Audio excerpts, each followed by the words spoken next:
In 1796, Thomas Jefferson was labeled an atheist by his political opponents. Abraham Lincoln was once called an ape. Negative campaigning is nothing new in American politics, and as we'll discuss over the next few minutes, there's a good reason why. They work. Hello, everyone, and welcome to Comcast Newsmakers On the Vote. I'm Robert Trainum. My guest today is Matt Mackowiak, a Republican strategist and president of the Potomac Strategy Group. Matt, welcome to the program. Good to be here. Everyone in American politics, whether you're young, you're old, politically astute, or what have you, hates negative ads. However, as I mentioned a few moments ago, they always work. Right. Why? It's part of human nature. You know, former U.S. Senator Phil Gramm of Texas once told me the only vote you can ever count on is when someone comes up to you and says, I will not vote for you, right? And so it's part of human nature. You know, think about sitting at a cocktail table. If you hear something nasty about somebody, you hear something good about somebody, you're more than likely going to remember the nasty thing you heard about someone. So negative ads are easy to complain about, but they're also very effective, and it's because the message resonates. It's something that you remember if it's done right. Now you also run the risk of going too far, and whenever you run negative ads, you raise your own negatives. So there's always a cost to going negative. But if you have enough money behind the message and it's penetrating through, they can be very effective. Here's the fine line that I have yet to figure out. What defines a negative ad when when you think you're telling the truth? Now, I mentioned a few moments ago calling a sitting United States senator running for president an ape. That's obviously not appropriate. But what constitutes a negative ad when perhaps maybe someone is an atheist, or perhaps you are questioning someone's religion? How do you define that? Right, I think you separate personal and policy. I mean, I think that's the easiest way to do it. If you're raising questions about policy decisions, about leadership, about your record, I think that's entirely in bounds as long as what you're saying is factual.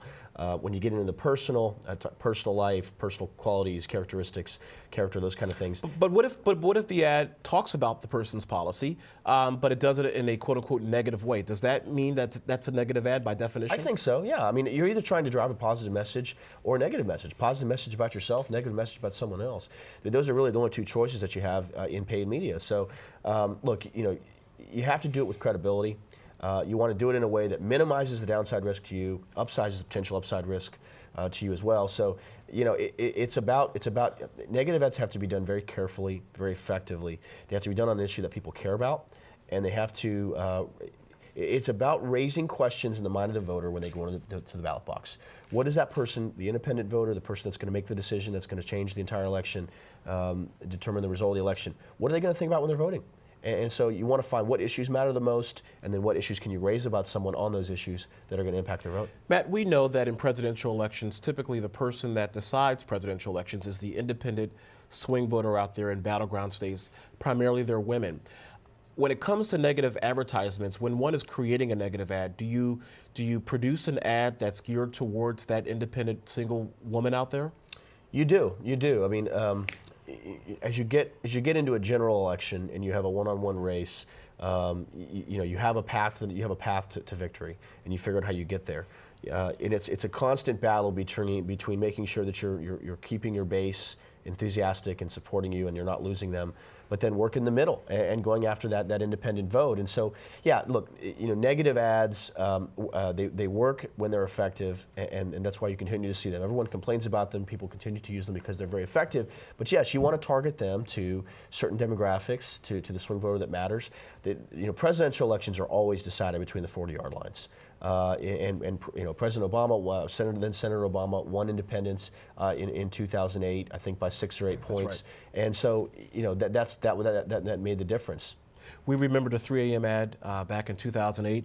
Some of us even are old enough to remember the Willie Horton ad back in 1988. That was George H.W. Bush against Michael Dukakis. Do you have any ads that are negative that you remember from recent memory? I mean, I remember obviously the Swift boat ads that Bush did on Kerry that defined him in August of... The flip-flopping? Yeah, August of 2004. That's right. Well, Swift boating was more about his military record, first of all, so it raised character questions, and then they went into sort of the flip-flopping ads. Look, negative ads can be very effective when they cut to the core of who the person is, right? If they're false, if they don't seem to quite be right, or if they're raising questions that are not factual, that's when you can do real damage to yourself. You know, I remember when Howard Dean was having a great run in the 2004 election. Then House Majority Leader Dick Gephardt decided to basically destroy Howard Dean in hopes that he could win Iowa. What happened was, because Gephardt attacked him so viciously, it was essentially a murder-suicide. He killed Dean, but he killed himself in Iowa, allowed Kerry and Edwards to run out right up the middle, and they finished first and second in Iowa. The ticket that year, Kerry and Edwards. How often does that happen, when literally you throw something out there, but it boomerangs back, and you kind of, you know, bite yourself in the face? Look, as I said before, there's a cost associated anytime you go negative.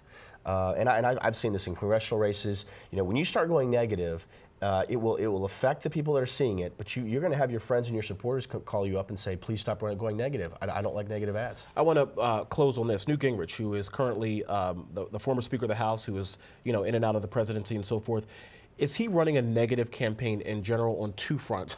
The first front is against Barack Obama, food stamp president and so forth, some of the accusations that he's made over the last couple of months, but also on Mitt Romney. Sure. His fellow Republican. That's right. I mean, you know, who went negative first is a matter of debate. But, you know, look, I think there's one strategy in politics. If you're being attacked, you have to respond.